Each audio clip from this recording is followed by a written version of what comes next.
Hi, we're back with Mark Perry, Director of Product Planning for the Nissan Leaf. Mark, a lot of questions about charging and charging infrastructure. Talk to us about why Nissan recommends that you have, as an owner, a charger installed at home. Charging the Nissan Leaf.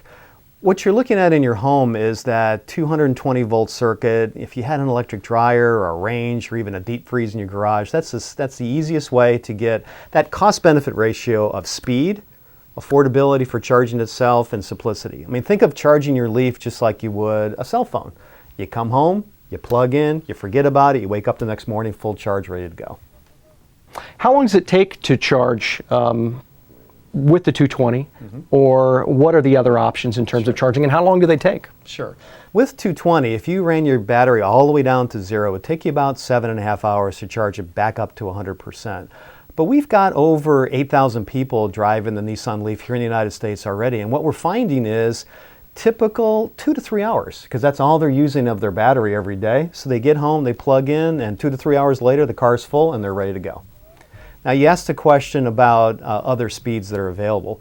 That 110 volt plug that you have almost in every wall and every room across the United States, you can actually charge the car using 110 volts of power. Now, it's slower. We call it a trickle charge because there's only 1.5 kilowatts an hour that come out of that plug. The Leaf's battery is 24 kilowatts, so you can imagine if you were all the way down to zero, you're over 20 hours. We've heard a lot about the fast charging options as well. Can you talk to us a little bit about that, what that really means? Fast charging for the Nissan Leaf is one of its unique capabilities. I mean, you can go from 0 to 80% state of charge in under 30 minutes. And really, if you think about your kind of daily driving, you pick up almost a day's worth of range, that 40 miles, in about 5 minutes. So it really makes it simple. There's talk amongst the community that there may be concerns about the effect on the battery with the quick charge. Can you address that? Sure. With the Nissan Leaf, all I can comment is about our battery pack and our design, because I don't know what other people have planned for it. The Nissan Leaf was designed to accept that level of quick charging on a daily basis, 2-3 times a day, no problems, no damage to the battery. The car is smart enough to protect itself. So there's no risk, there's no worry whatsoever. Take advantage of DC fast charging. It gives you that peace of mind. And there's going to be more and more of those stations out there.